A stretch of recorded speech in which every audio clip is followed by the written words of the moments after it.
WWE Crown Jewel has concluded, and now there's some massive news about some potential big signings and returns. We're going to talk about it. Don't forget, we're giving away this championship belt at 100,000 subscribers, so go ahead and click subscribe today.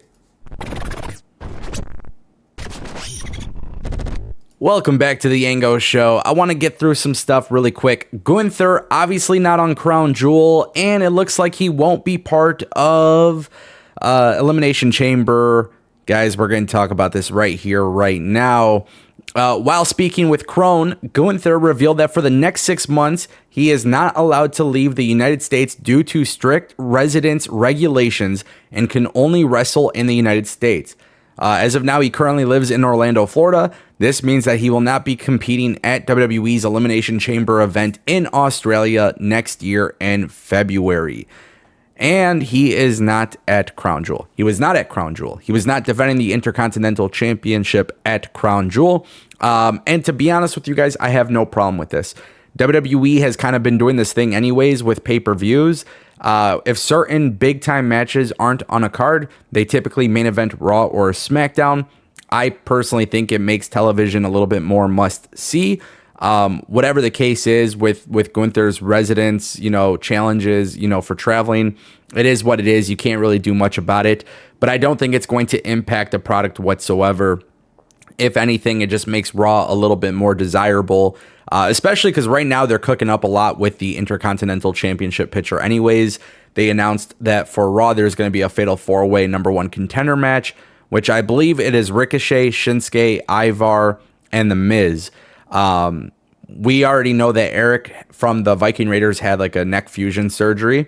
So with that, I think maybe Ivar going up against Gunther could be really fun. He's been having some great singles matches as of late with Kofi Kingston. So it could be something I support and definitely would be intrigued to watch.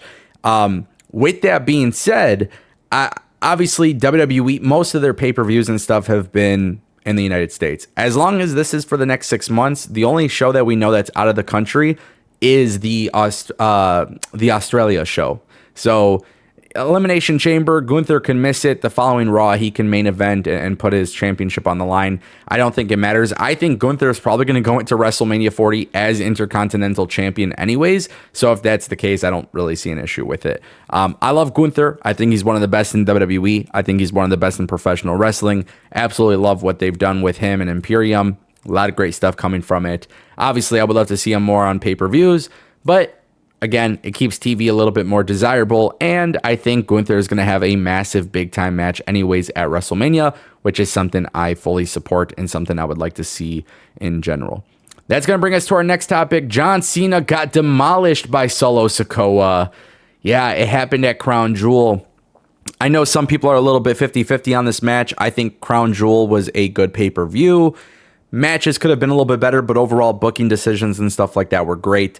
I did a whole review on this, by the way, on more Ango. I gave you guys my genuine thoughts if you guys want to learn more about it.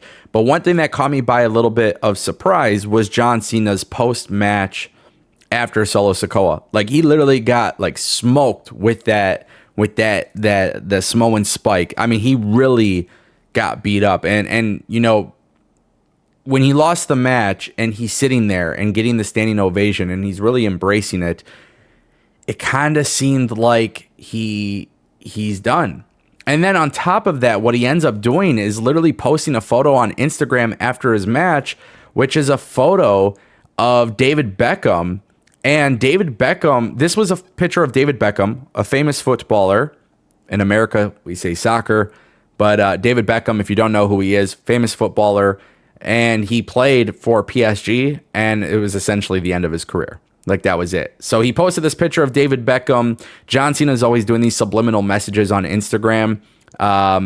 Is he retiring? I don't know. It honestly did feel like a send-off, which is interesting because I feel like a John Cena send-off has to be a lot bigger than that, which I'm not trying to discredit Solo Sikoa, and I have no problem with John Cena retiring, against Solo Sikoa, but it just seems like Crown Jewel would probably not be where I would expect it. I feel like John Cena's last match should take place at WrestleMania. I don't know. John Cena is super intriguing to me because of the whole Hollywood strike. We don't know if he's going to stay in WWE, but this whole send-off that he did it kind of seemed like a send-off, honestly. And then he posted the photo of David Beckham in a PSG jersey.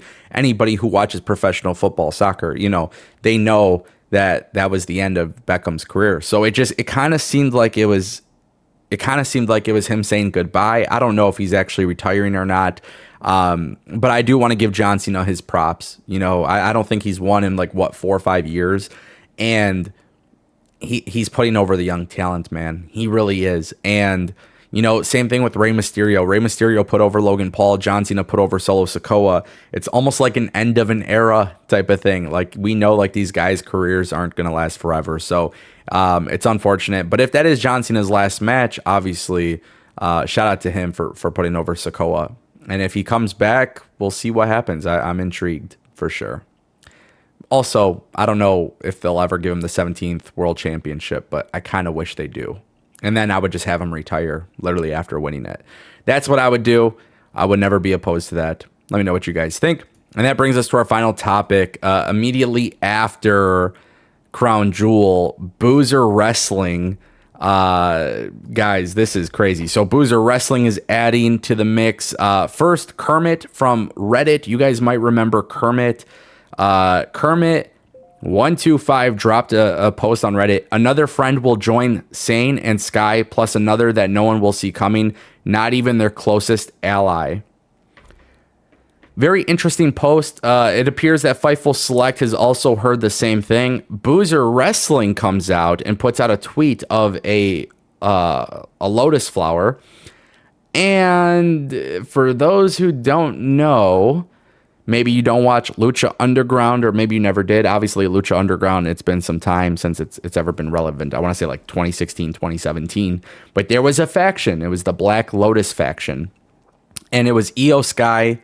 Back then, they had different names, but it was Io Sky, Kairi Sane, and then there was Mayu Iwatani, who was in Lucha Underground. And I don't know to the extent of how far WWE will go when it comes to bringing in new talent and stuff like that. Mayu Iwatani, she currently is with Stardom. She's obviously, she has ties to both Io Sky and Kairi Sane. But this is interesting that WWE could potentially be bringing in more Joshi wrestlers. I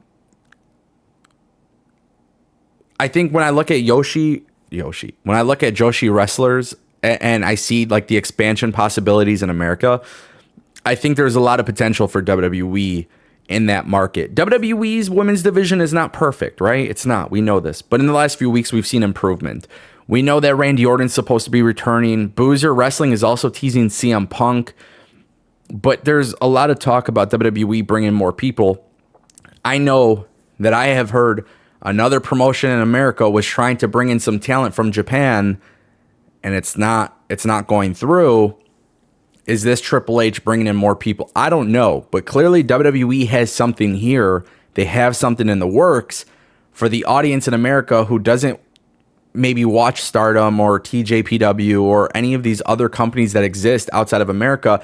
They might not know who some of these individuals are. WWE's got to produce high quality video packages. They got to do a great job of explaining who they are and introducing them. I welcome this idea, but Kermit, Boozer, Fightful, everybody knows that there's something in the works here. I'm excited about it. Who could it be? I also want to throw out the possibility of Saray back in NXT 2.0. We talked about her the other day, but her gimmick in NXT was whack. That's when they were doing 2.0. Maybe under Triple H's leadership with this new direction for the women's division, they could do something crazy.